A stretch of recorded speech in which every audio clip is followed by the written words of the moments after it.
ஆத்ம நமஸ்தே to all. June 20க்குள்ளாடி இந்த வீடியோவை நீங்கள் பார்க்குறீங்கன்னா இது உங்களுக்கான மெசேஜ். உங்களுடைய காதல் வாழ்க்கையில் திரும்ப உங்களுக்கு ஒரு வாய்ப்பு கிடைக்குமா? உங்கள் பர்சனுடைய மனசு மாறுமா?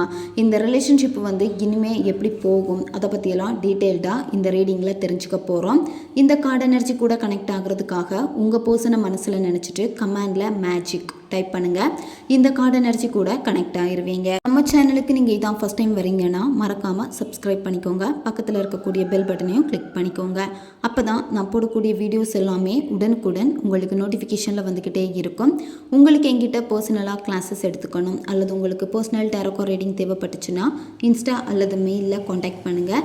டீட்டெயில்ஸ் எல்லாமே உங்களுக்கு வீடியோ ஸ்க்ரீனில் வந்திருக்கும், செக் பண்ணிக்கோங்க.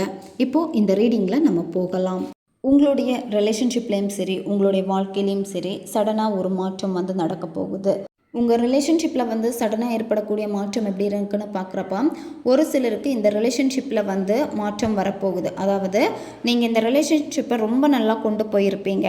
நல்லா கொண்டு போன ரிலேஷன்ஷிப் இனிமேல் என்ன ஆக போகுது அப்படின்னா மற்றவங்களால பிரச்சனைகள் வரப்போகுது. உங்கள் ரிலேஷன்ஷிப்பில் 3ஆம் நபர்னால் நீங்கள் இப்போ சேர்ந்துருப்பீங்க. உங்களை பிரிக்கிறதுக்காகவே, அதாவது இந்த ரிலேஷன்ஷிப்பு நீங்கள் சேரக்கூடாது அப்படின்னு மற்றவங்களுடைய சூழ்ச்சி இதில் அடங்க போகுது. அதனால் கொஞ்சம் நீங்கள் பார்த்துருங்க. ஏன்னா எப்போ இந்த ரிலேஷன்ஷிப்பை நம்ம கலைச்சி விடலாம் அப்படின்னு தான் மற்றவங்க இந்த ரிலேஷன்ஷிப்புக்காக காத்திருக்காங்க.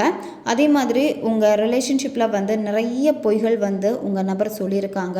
மற்ற நபர்களும் உங்கள் ரிலேஷன்ஷிப்பை பொய்யா மற்றவங்க கிட்ட எல்லாமே சொல்லியிருக்காங்க. அதுக்கெல்லாம் ஒரு முற்றுப்புள்ளி இனிமேல் வரப்போகுது.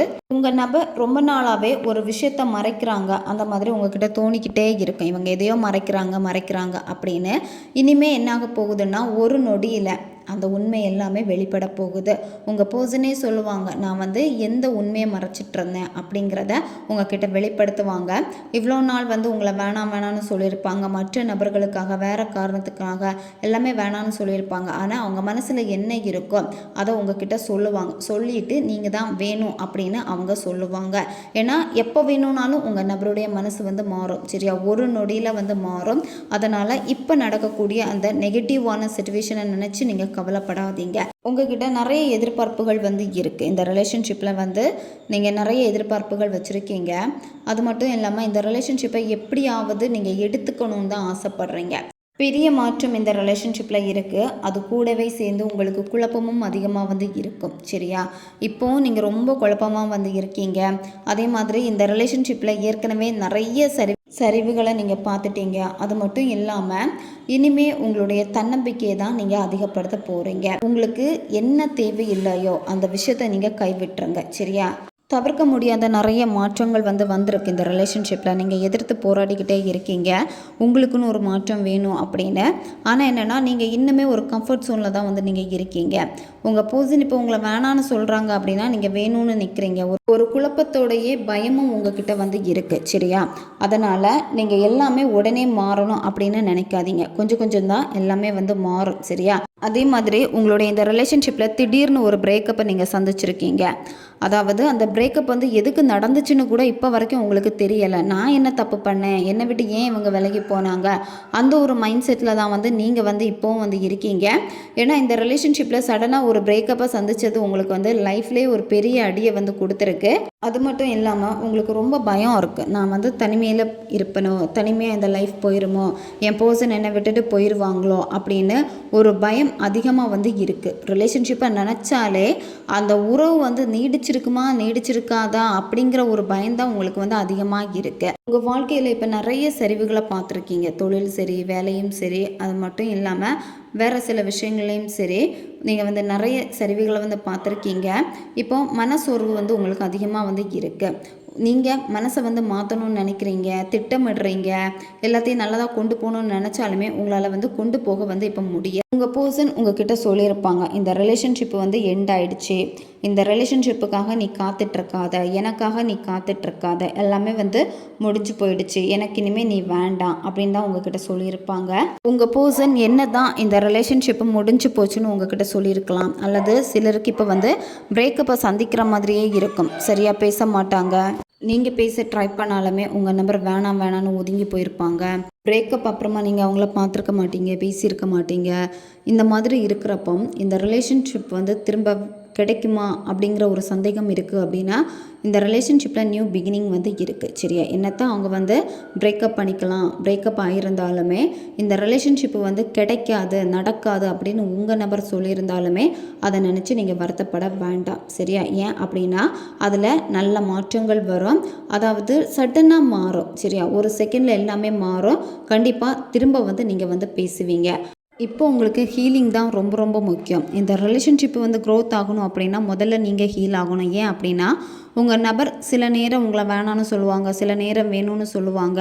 அதே மாதிரி சடனாக பிரேக்கப் பண்ணிக்கிட்டு போகிறாங்க, அது உங்களால் ஏற்றுக்க முடியல. இந்த மாதிரியான மாற்றங்கள்னால வந்து உங்கள் மனசு வந்து ரொம்பவே கஷ்டப்பட்டுக்கிட்டே இருக்குது.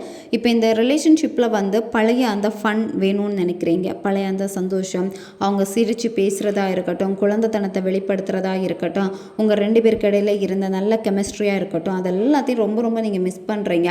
அதெல்லாம் நீங்கள் வேணும் அப்படின்னு வந்து நினைக்கிறீங்க.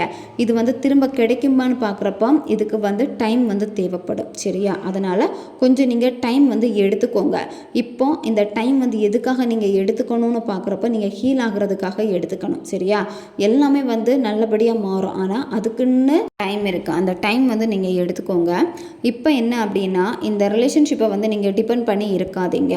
இந்த ரிலேஷன்ஷிப்பை வந்து நீங்கள் ரொம்ப டிபெண்ட் பண்ணி இருக்கிறதுனால என்ன பண்ணிட்டு இருக்கீங்க அப்படின்னா அந்த ரிலேஷன்ஷிப்பை வந்து சேஸ் பண்ணிக்கிட்டே இருக்கீங்க.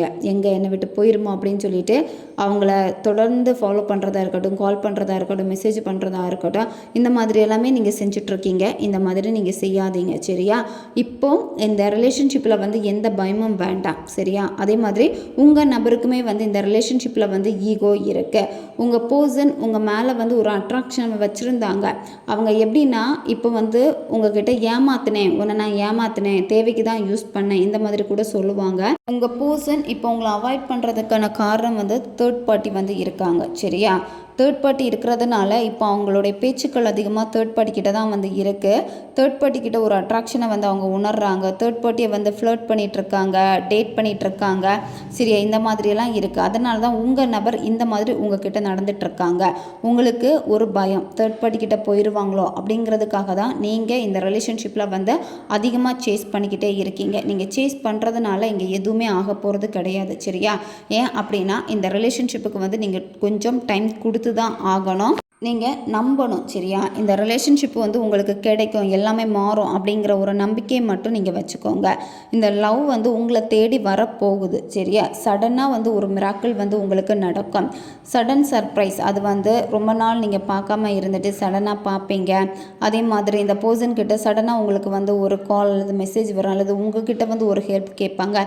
இந்த மாதிரி மாறும். சரியா, ஆனால் சிச்சுவேஷனை வந்து நீங்கள் மாற்றணும்னு நினச்சி என்ன பண்ணுறீங்கன்னா அவங்கள இப்போ நீங்கள் சேஸ் பண்ணுறீங்க. கரண்ட் சிச்சுவேஷனில் வந்து நீங்கள் தான் அதிகமாக இந்த ரிலேஷன்ஷிப்புக்கான ஏக்கங்கள் வந்து உங்ககிட்ட தெரியுது.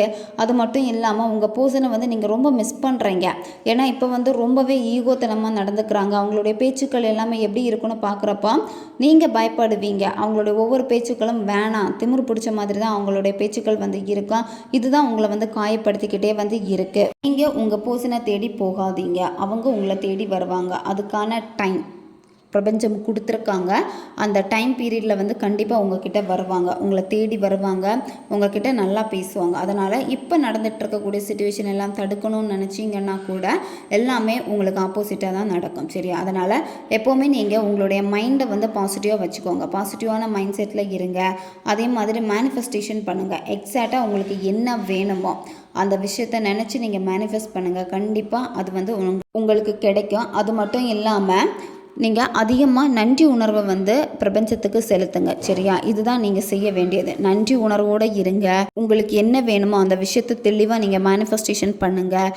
அதே மாதிரி கொஞ்சம் பொறுமையாக இருங்க. சரியா, காலங்கள் உங்களுக்கு ஏற்ற மாதிரி மாறி வரப்போ நிச்சயமாக எல்லாமே மாறும். அதனால் இந்த சிச்சுவேஷன் வந்து உங்களுக்கு ஒரு முடிவு வந்து கிடையாது. சரியா, அவங்க எப்படி நடந்துக்கிறாங்களே அப்படின்னு நினச்சி நீங்கள் வருத்தப்படவே வேண்டாம். கண்டிப்பாக மாறும். ஏன்னா அவங்களுடைய ஒவ்வொரு தவிப்பும் உங்களுக்காக தான் வரும். அதனால் பிரேக்கப் ஆகிடுச்சே, இப்போது பிரேக்கப் சிச்சுவேஷனை நீங்கள் சந்திச்சிட்ருக்கீங்க அப்படின்னா இதெல்லாம் நினச்சி கவலைப்படாதீங்க. கண்டிப்பாக இந்த ரிலேஷன்ஷிப்பில் வந்து ஒரு புதிய தொடக்கம் வந்து இருக்குது. ஓகே காய்ஸ், இதுதான் இந்த ரீடிங். இது வந்து ஜென்ரல் ரீடிங் தான். பொருந்தக்கூடிய விஷயங்களை மட்டும் எடுத்துக்கோங்க, மற்றதை விட்டுருங்க. உங்களுக்கு பர்சனல் டேரோ கார்ட் ரீடிங் தேவைப்பட்டுச்சுன்னா இன்ஸ்டா அல்லது மெயிலில் வந்து காண்டாக்ட் பண்ணுங்கள். உங்களுக்கும் டேரோ கார்ட் ரீடிங் கற்றுக்கணும் இன்ட்ரெஸ்ட் இருக்குன்னா நாங்கள் கிளாஸஸ் எடுத்துகிட்ருக்கோம். தேவைப்படுறவங்க இன்ஸ்டா அல்லது மெயிலில் காண்டாக்ட் பண்ணுங்கள். அடுத்த ஒரு வீடியோ பதிவில் சந்திக்கலாம். நன்றி.